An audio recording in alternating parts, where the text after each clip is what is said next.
हम आगे बढ़ेंगे। अगली खबर बिहार विधानसभा चुनाव से जुड़ी बड़ी खबर। सांसद अरुण भारती चुनाव लड़ सकते हैं विधानसभा का, ये बड़ी खबर सामने आ रही है। और जो सीटें जिनको लेकर कहा जा रहा है कि अरुण भारती चुनाव मैदान में उतर सकते हैं, अरुण भारती फिलहाल एलजेपी रामविलास पार्टी के सांसद हैं और वो विधानसभा चुनाव लड़ सकते हैं।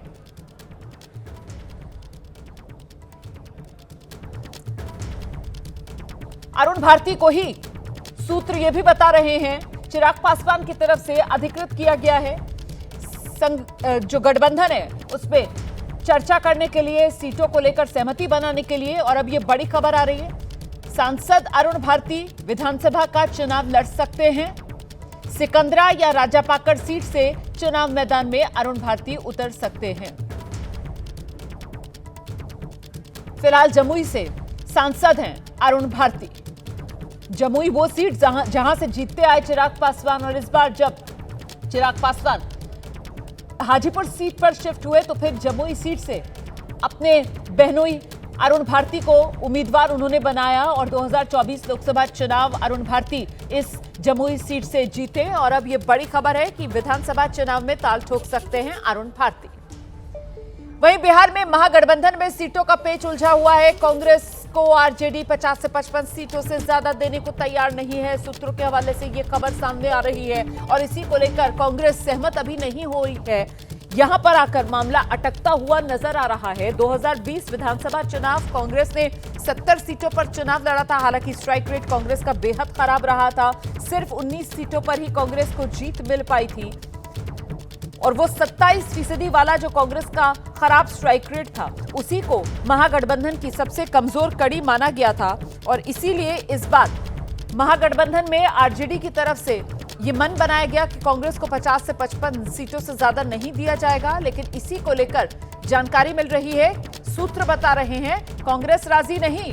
बिहार में महागठबंधन में भी सीट बंटवारे को लेकर पेच फंसा।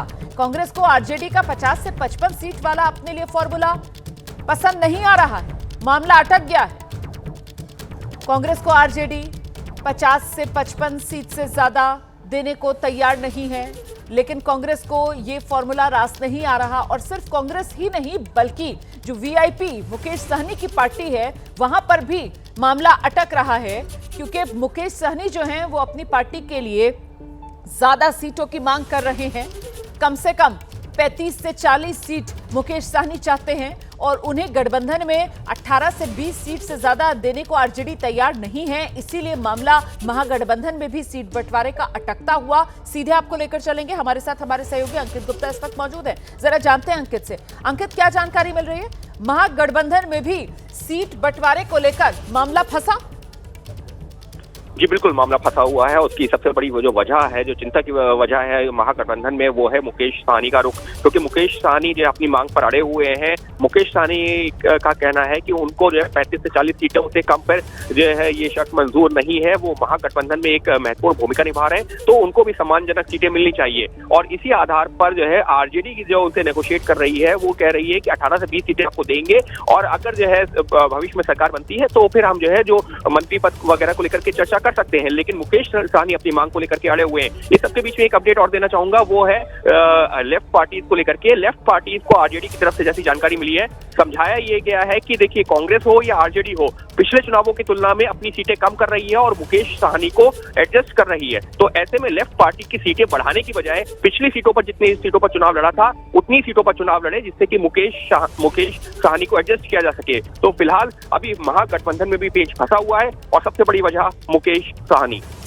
बहुत शुक्रिया आपका इस तमाम जानकारी के लिए अंकित। नजर बनाकर रखेगा। तो फिलहाल चाहे एनडीए हो या फिर महागठबंधन, दोनों ही गठबंधनों में अभी तक सीट बंटवारे को लेकर सहमति नहीं बन पाई है।